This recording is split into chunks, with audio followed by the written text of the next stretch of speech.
Salutations! I'm Salutations77, and today we've got the TK's Wave. So, this little shotgun here, oh, for this one, the Shockwave, because I have that, but this shotgun originates from Borderlands 1, way back.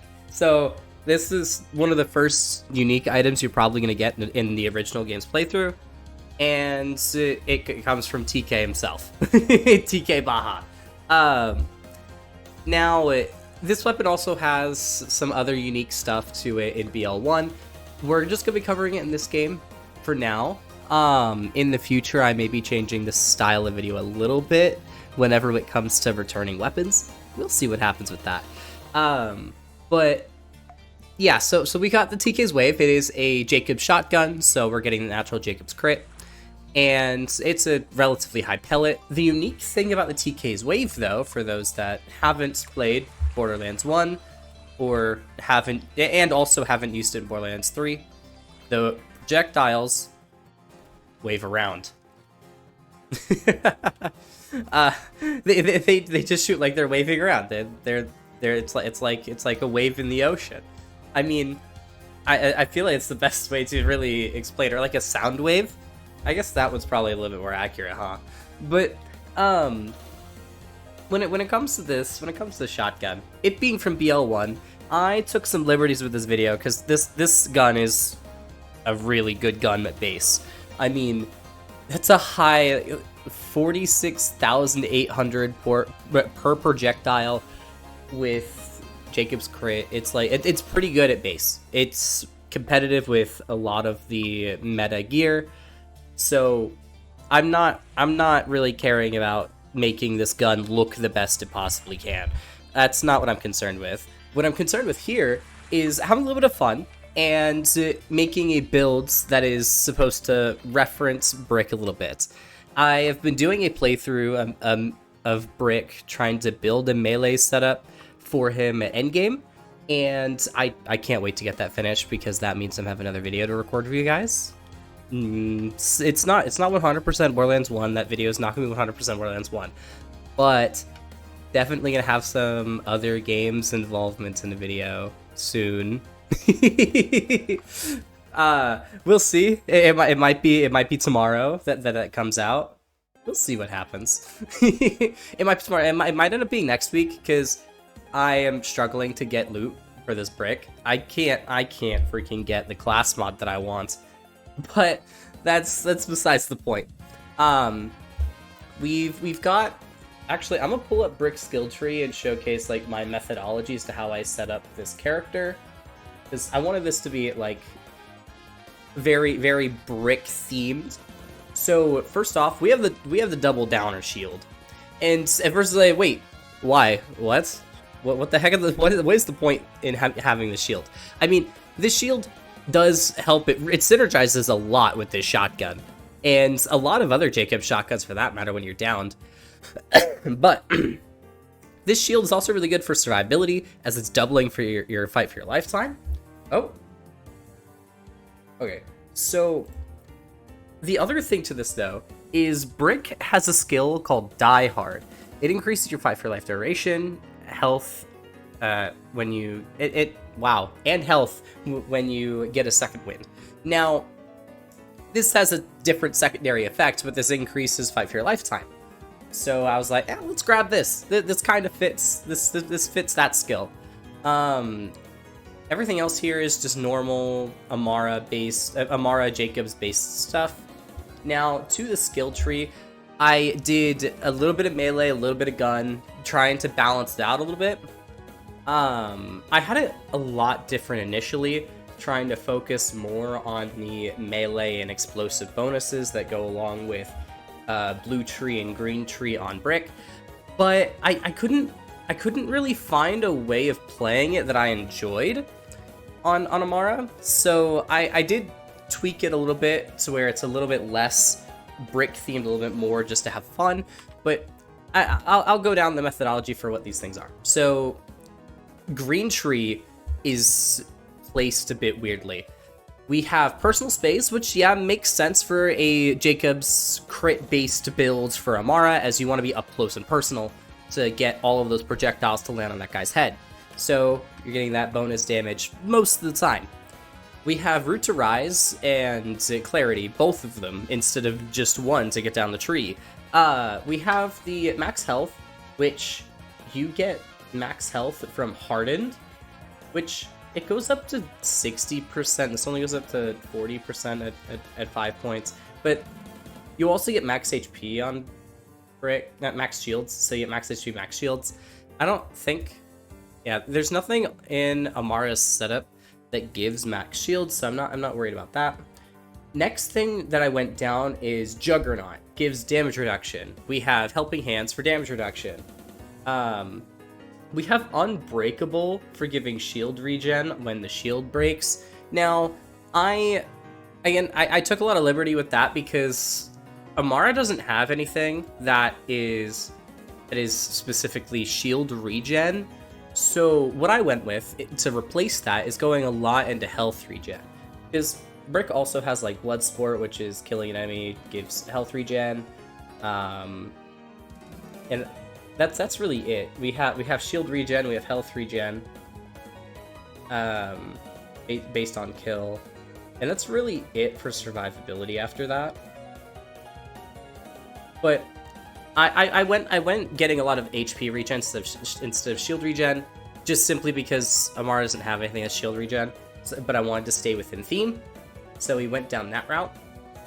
And then we have some melee things. We have Find Your Center, which is going to be giving us that extra melee damage. It's also going to sort of replicate Sting Like a Bee, which Sting Like a Bee is giving you that increased dash distance to while you're in Berserk to hit people with your fist. Otherwise known as punching people. Now, I'm going to be talking a lot more about this concept about, in potentially the next video. But one of the main things that I've seen Melee as whenever I've played a Borderlands game is never been about the true Melee, hey, we're going to kill this entire thing just by doing Melee. It's never been about the... hey, melee is just to knock back the opponent that's right in front of me. No, it's there as a support tool that can be utilized for activating different things, and or also can be used to be a focus as a like an ad clearing or bossing mechanic. But it's not there to do everything. I've never thought of it there to do everything. It can. I've showcased that before with the True Melee Amara. And I'm sure there's definitely some other melee builds that can showcase that same thing. But the key thing to melee is always how it synergizes with your build. How can you make it to where the mechanics that are being applied with your melee assist the way that your guns perform? And so Jab Cross is one of the best examples of that, at least that I can showcase right now, where you're getting action skill damage, you're getting gun damage based off of your melee when you punch somebody. That's not exactly representative of Brick very much, but there also isn't there's not a lot of melee things on Brick now, if you really think about it. You have Iron Fist, which is just melee damage. You have Heavy Handed, which is melee damage. And then you have Bash, which can be used as a supporting thing for survivability, debuffing the opponent to reduce their fire rate and their movement speed. Which, that's cool and all. And then if you have the explosive artifact, you need Liquidate. Well, yeah, you're activating Liquidate to get your skill cooldown faster. Which, I don't even know how that works. Can you even get the cooldown to start coming back while you're in Berserk? I don't know. I'd have to play around with that a little bit. I want to go back and find out. But that's besides the point. You'd be getting Endowed, which would be increasing explosive damage with your fist. I don't even know if that applies because I don't know how the game works. Because I don't know anywhere near as much about BL1 as I do BL3. But there's a lot of things here. But there's not very much skill variety on Brick. So there's a lot of skill points that we can just put places because we kind of already covered a lot or all of what Brick has to offer. So I kind of just went down a lot of the traditional Amara things. Violent Tapestry, Do Harm. We have Transcends. We have Restless, Laid Bare, Remnant, whatever. Then I grabbed Illuminated Fist to make it to sort of emulate that artifact. So in BL1, you get artifacts that you can use to change your action skill elemental damage. And so this kind of fits perfectly right here. Having Illuminated Fist, if you replace the action skill damage with the melee damage, which realistically is what we're going to be doing with how we're going to play this build, then it very much fits of it being, hey, we get to select what element we are using based off the artifact is our skill right here. The action skill, Atoned Element. So we have bonus melee damage from the elemental thing to replicate that artifact system, which I find to be a very interesting comparison. I'm probably going to go more in depth with that the next video that I do. We'll see. But yeah, so this is TK's wave on Amara with a brick themed build.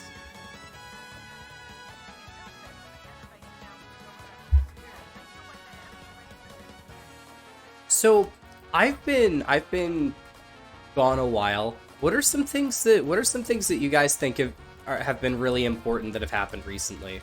Because I mean, being like freaking bedridden from pneumonia for 2.5 months makes it kind of difficult to keep track of what the heck has been going on.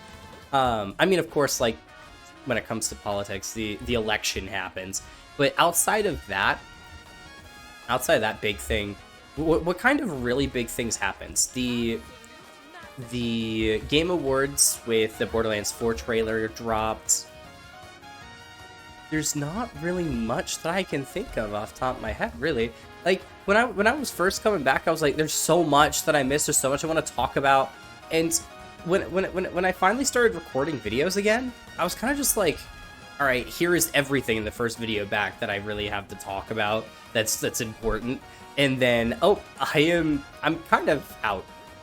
I don't really know what I'm supposed to be talking about anymore.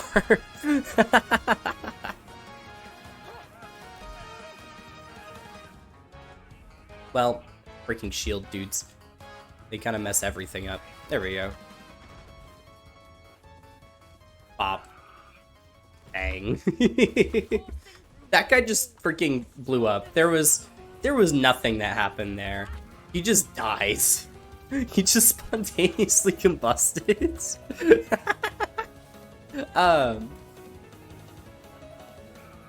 I guess I can start talking about my thoughts on the BL4 trailer, because I have been kind of avoiding talking about that a little bit. So, honestly, I agree with a lot of the other people that I've been watching about it. It's like it was kind of mid. I didn't get what I wanted out of it, and we got way too much information through other means in the same amount of time that I was kind of just like over it. I was done with it. I was over it. The BL4 trailer dropped, and I was like, there's not very much gameplay that I see. It doesn't really look like too much gameplay, and there's a lot of like cuts and cinematics and very strategically placed gameplay that it didn't really feel like they were trying to be authentic with the gameplay, which I didn't really like. But I can't judge it just based off of the feeling of that. So some other things that were kind of standouts to me. I didn't really like the look of the Vault Hunters. I know there's gonna be a couple people who are just like, what? They look like the Borderlands 3 style. What's so different? For me, they didn't seem to pop. There wasn't a... Granted, it could totally be because there wasn't a giant graphical change between 3 and 4, so that could be what's messing with me in that regard. Because I was kind of hoping that we get a bigger graphical change than what we did. I should have known better because it's the same engine, and we've been talking about it being the same engine for, like, ever. But I don't really like how they look. It doesn't feel right. Something definitely feels off about it. I can't really place it. It just feels off.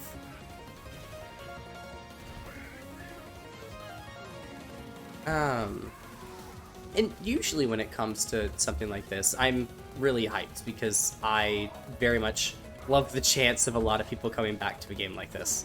So there's a lot of people who kind of just like are skipping BL3 because there were some people in the community who didn't like it, and they were highly vocal in the community, and so it was just like, well, I'm just not going to play this one because it's not as good as the other ones, or it's not as good as BL2, which is a big thing that I heard a lot. And I'm just like, well, when it comes to that, my opinion is at least give it a shot. And once you've given it a shot, then have something to say about it. For those that still have a negative viewpoint of it afterwards, it's completely understandable. I definitely feel like that about a lot of things when it comes to people saying that, hey, this is bad. Like, there's a large group, there's a large portion of my friend group that are immediately just like, Hazbin Hotel bad, and I'm just like, okay, you can say that you never watched it, you never even, like, seen the trailer, and you're just like, oh, the premise is just bad, so the entire show is bad. Everything from the character voices to the theme, to the deeper themes and ideas of the show are just immediately bad, and I'm just like, okay, sure, you can have that opinion. You have no idea whether or not you're right about it, but you can have that opinion. I mean, there are some people out of that group that I have talked out of that opinion by simply having a character based off of one of the characters from Hazbin Hotel in some sort of like story or like some other form of creative writing that I made, and was just like, hey, you can you read this and then try and pick out what you like and dislike. And they really liked one of the characters that happened to be a character based off of a character's personality archetype from Hazbin Hotel. And I pointed that out to them, and they were like, oh, well, that's interesting. And they gave the show a shot. They ended up not really liking the show, but it wasn't for the reasons that they initially said, and they actually liked it for the initial reasons that they said they wouldn't, which I find absolutely hilarious.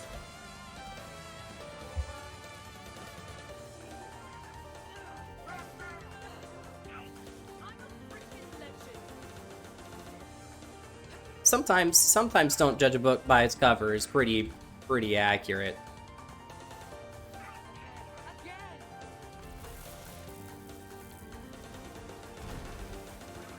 When I was talking about in the last video what kind of stuff, like they asked me for suggestions about future games to play for the channel, and I've gotten a couple ideas from you guys in either the comments of the last video or from my Discord, and honestly, I still don't really know.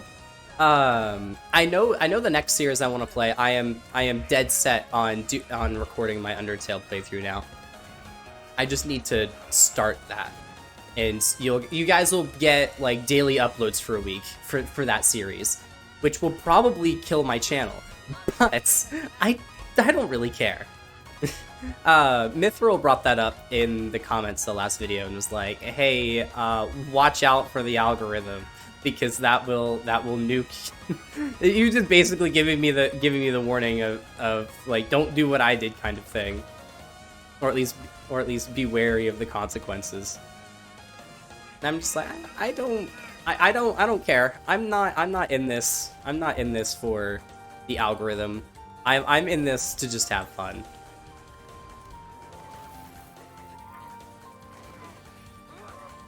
Ooh, let's go. me doing this for fun is why I'm very like loosey daisy when it comes to like challenge rules and stuff. Like it's one of the plenty of reasons as to why I won't participate in something like the hunt. I don't like following very strict rule sets like that. I like it to be loose so that this way I can find like exceptions and stuff that would be really fun to play with or whatnot. I don't like everything being so strict, which I understand why it is. It's a community event for like a charity and whatnot, so I understand. It just means that I personally won't participate when it comes to like streaming and whatnot. If and when I'm ever able to stream. Because that's step one, is being able to stream. But it's not my thing. I will happily support and advertise for the hunt and for other people to do the hunt. I just personally won't. I won't play it. It's just not my thing.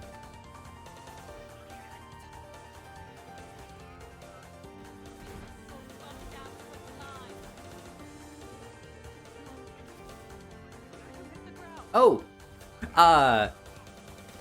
there was a new video dropped by Garnet Anarchist recently. I recommend go checking that. I'm gonna link it in the description. Garnet Anarchist, an amazing YouTuber who just got back into making content for BL2. He took a long hiatus after some YouTube shenanigans, YouTube not liking things. So I hope this time his channel is a lot better. He deserves a lot better than what YouTube freaking gave him. So I hope you all go check him out. I am taking a lot of inspiration from his Melee Zero that he did for one of the videos I'm coming up with soon. Ominous video of it. Hey, there is Brick, Zero, and Amara all brought up as references for sneak peeks for the video. So you guys might figure out what it is. We'll see. We'll see how many of you actually care about being detective in that regard.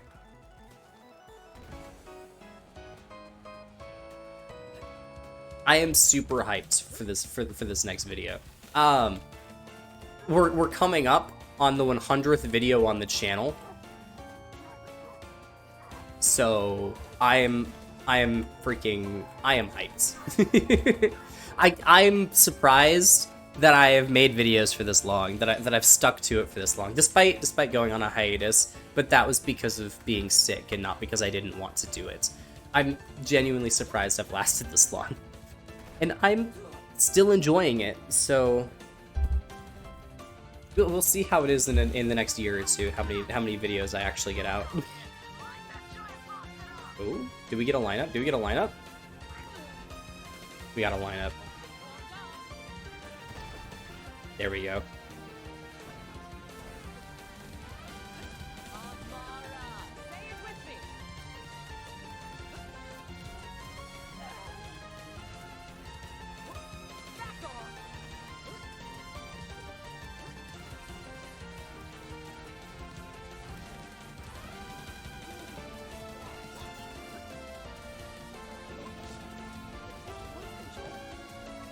Okay.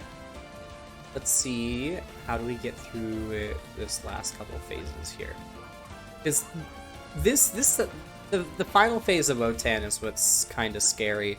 Because top half moves around a lot, and if you couldn't tell, the weakness to this gun is moving enemies.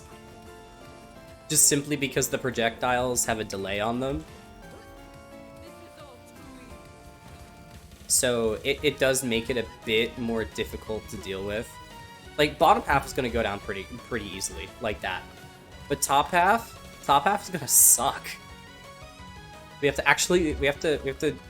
to carry shots and make sure that they land. Or this happens. Okay, I'm gonna leave him alive. Try and shoot him some more. And one of the issues that I find with the top half part is if you jump and land on one of those towers, he just flies up even higher. So you can't actually be on the same level as him until he gets himself stuck in a wall. Which I really don't like that. I feel like it's just it's stupid. The way that this boss does that is ridiculous. It's not exactly intuitive or fun.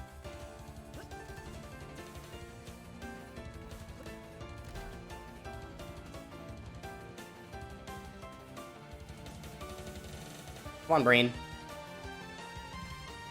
There we go.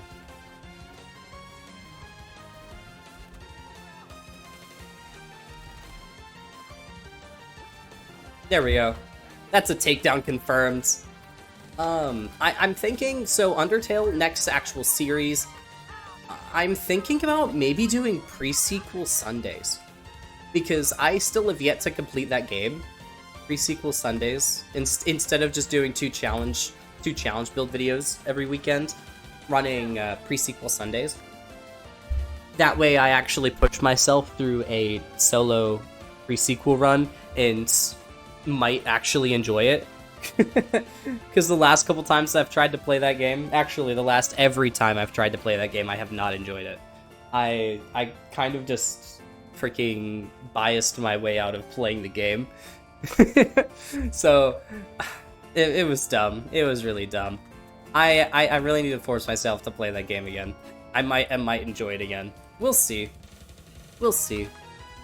But that's gonna be all for this video for you guys. I hope y'all enjoyed.